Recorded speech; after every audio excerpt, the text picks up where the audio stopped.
Hola, soy Paco Macana y este es el segundo capítulo de la realización del tanque del Tiger 131. Antes de empezar a explicar un poco, bueno, mirad en primera cómo se está quedando. Esta es la capa de imprimación, ¿no? Y os podéis dar cuenta de cuando el vídeo anterior, cuando lo enseñé, de cómo estaba ya al aspecto que está tomando ya, ¿no? Ya está un poco más bonito, es impresionante, ¿no? Bueno, vamos a adelantar un poco de historia sobre el tanque, el Tiger, para la gente que no sepa qué era este vehículo y bueno, y qué representó la Segunda Guerra Mundial. Entonces, en esta serie de capítulos, mientras estoy realizando el Tiger, pues daré un poco de nociones históricas de dónde estuvo este tanque y sus características, ¿no? Vamos a hacer bueno, este es el Panzer 6 Tiger. Su actuación en la historia fue desde 1942 a 1945. Designado en los vehículos militares alemanes como SD-KFZ 181. Fue la respuesta inesperada a la fuerza blindada de la Unión Soviética en los meses de la Operación Barbarroja. La Operación Barbarroja fue la que, cuando el canciller alemán decidió invadir la Unión Soviética en 1941, ¿no? En esa época, los alemanes tenían el Panzer III y el Panzer IV como tanques pesados, frente ya a los KV-1 rusos y los T-34, que esos sí eran tanques verdaderamente pesados, ¿no?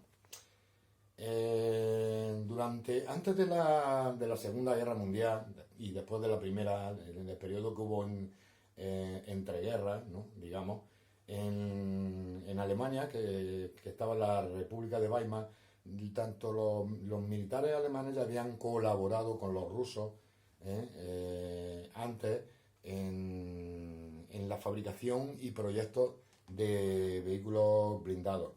De hecho, lo llamaron el proyecto Tractora, para no alertar mucho al resto de Europa, porque debido que después del Tratado de Versalles que se firmó en 1919, después de la Primera Guerra Mundial, Alemania fue fuertemente embargada y castigada con el tema de que no podía realizar un ejército ni podía realizar cañones ni armamento, ¿no?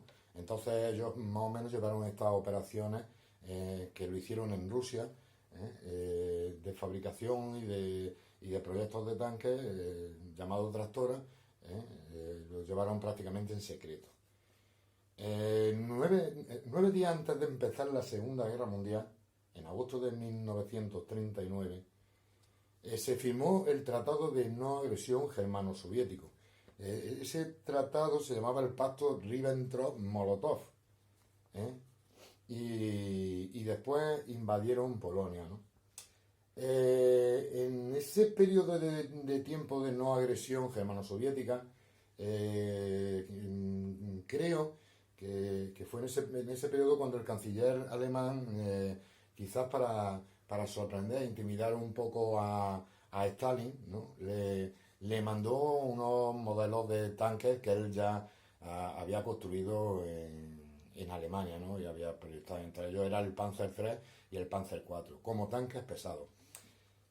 Y los rusos, al ver el tanque los tanques que tenían los alemanes, estos dos tanques que le habían enviado a ellos, cuando lo vieron, la verdad es que se quedaron algo sorprendidos y le hizo un poco de gracia porque ellos ya tenían proyectos de tanques bastante más pesados y se plantearon tanto los militares como Stalin, es decir, pero si esto prácticamente es un coche, esto es un vehículo cómodo, esto no es un vehículo para la guerra, ¿no?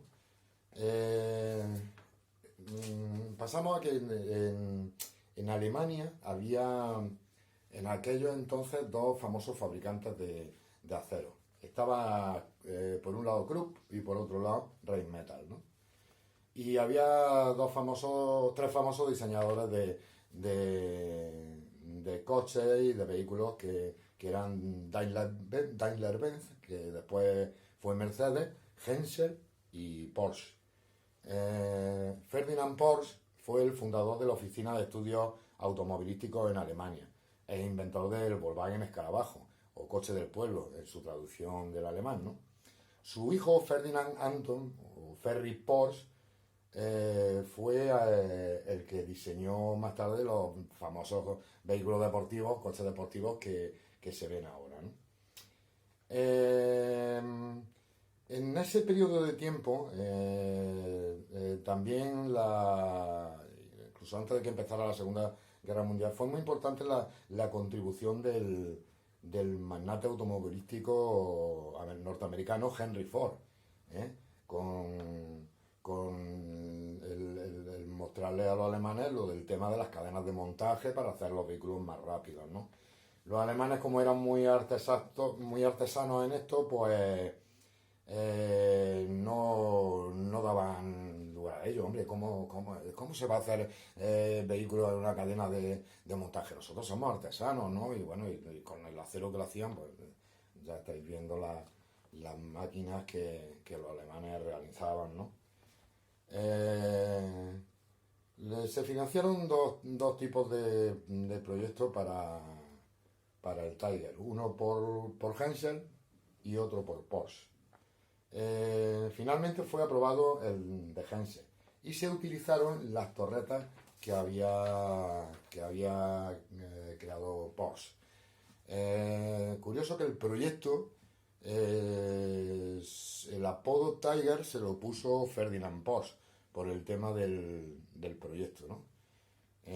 Bueno, no quiero seguir ya más con el tema histórico, vamos al tema de modelismo, para que veáis un poco cómo he realizado sobre todo la imprimación, ¿no? Perdona un poco. Bueno, vamos a ver. Luego en los siguientes capítulos, pues iré realizando un poco más de contenido histórico sobre este tanque, sobre todo características técnicas y demás cositas, ¿no? La imprimación que yo le he puesto a este tanque lleva dos capas. Una es una capa que le he puesto en negro mate, que va debajo, ¿no? Y lo hice en spray. Y la siguiente capa que le he puesto es este negro gris. Este es un gris alemán. Quizá un poquito más claro, yo lo he querido dejar un poquito así más oscuro porque me gustaba más. Y eso que después lo voy a tapar. Bueno, yo soy así, ¿no?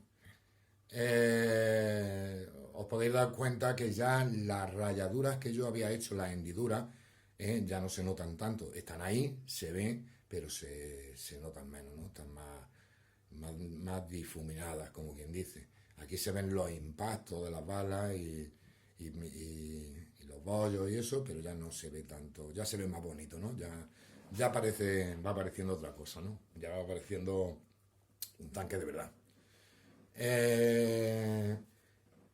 Este tanque, lo siguiente que yo tendría que hacerle, si yo quisiera hacerle un desgastado bastante grande, un desconchado, tendría que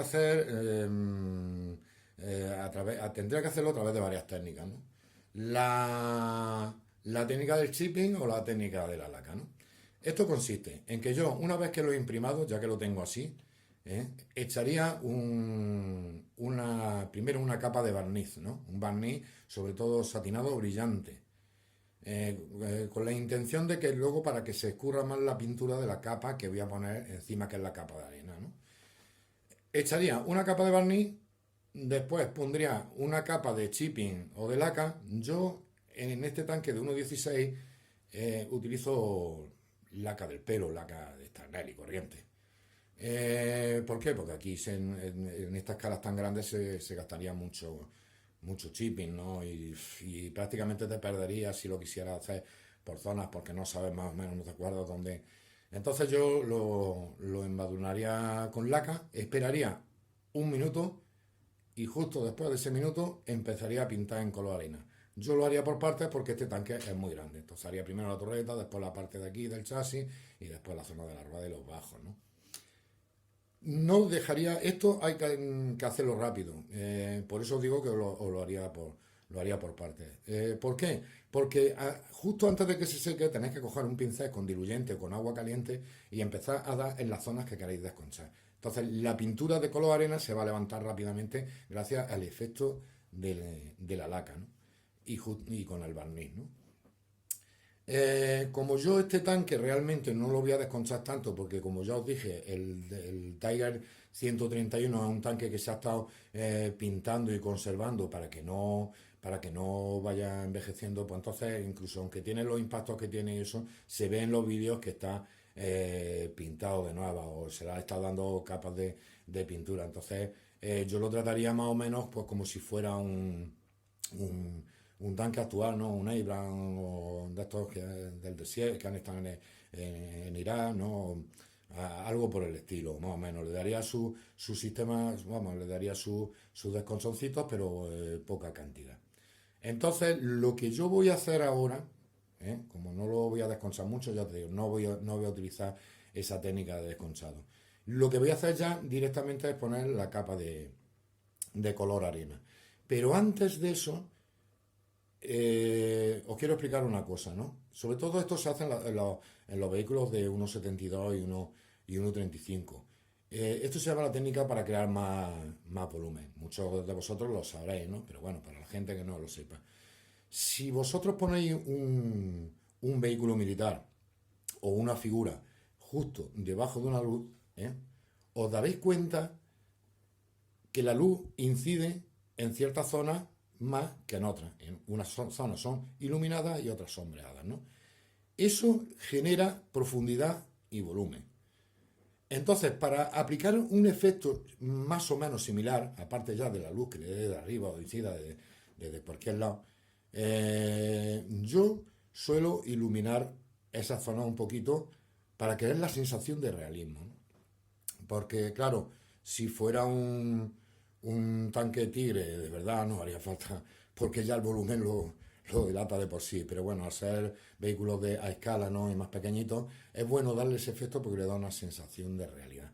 Sin abarcar mucho, ¿no? Sin hacer mucho o incidir mucho. Entonces, yo lo que voy a hacer ahora, justo después de haberle dado la capa de imprimación, es las zonas donde más incide la luz, con aerógrafo, le daré un poquito en estas zonas, ¿no? Y le daré con color blanco. ¿De acuerdo? Esta zona de aquí, ¿vale? La zona de arriba del cañón, la parte de arriba de la torreta, las compuertas, ¿no? Las escotillas y poca cosa más. Quizá un poquito en las ruedas, pero bueno, poca cosa más. Eso me va a dar lugar que cuando yo eche la capa de pintura de color arena encima, se quede en una zona un poquito más clara y eso me va a generar un poquito de volumen. De todas maneras, el siguiente vídeo ya lo veréis con esto y diréis, madre mía, lo que ha hecho con el tanque, se lo ha cargado, lo ha manchado ahí de blanco. Bueno, eso tiene ese sentido que os quiero explicar. De todas maneras, ya lo veréis, lo enseñaré. No estoy enseñando el tema de mucho del aerógrafo. Sí os voy a enseñar en el siguiente capítulo un poco las cosas básicas del aerógrafo. El tema del aerógrafo porque es una cosa que es sencilla. No tiene, por ejemplo, imprimar un vehículo así más así de grande, no tiene tampoco mucho misterio, ¿no? Es una cosa que se puede hacer fácilmente y lo puede hacer todo el mundo sin problema ninguno.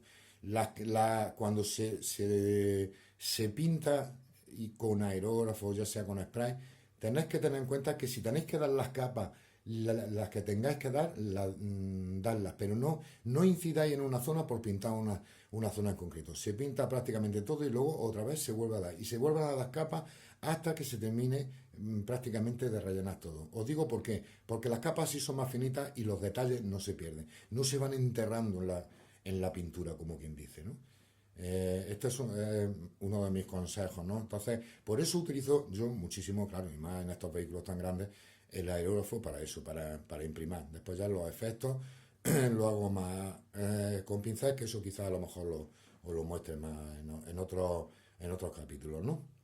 Bueno, no quiero alargarme más.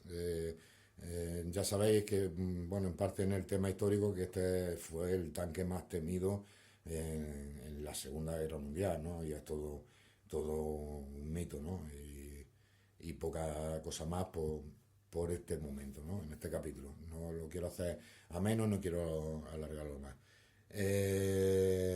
Sin más os recuerdo que si os gustan los contenidos y si os están gustando, os pido por favor que os suscribáis y agradeceros a todos los que estéis viendo esto y nada, ya daré lugar a otros temas, ¿no? Y a más contenidos, ¿no?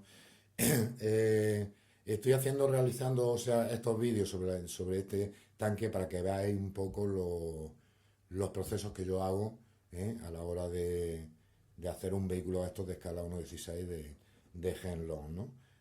Porque ya los demás los tengo ya pintados y tengo algunas fotos, pero la gente me preguntaba, oye, ¿cómo has hecho esto? Y qué es lo que y yo quería que se viera un poco el trabajo que tiene hacer esto, ¿no? Y ya lo estáis viendo, que ya ahora mismo, pues por ejemplo, del gris que tenía antes tan clarito al gris que tiene ahora, le pone sus pegatines y se queda hasta chulo, ¿eh? Bueno, un saludo a todos, muchas gracias, no me quiero extender más. Y nada, soy Paco Macana y aquí me tenéis.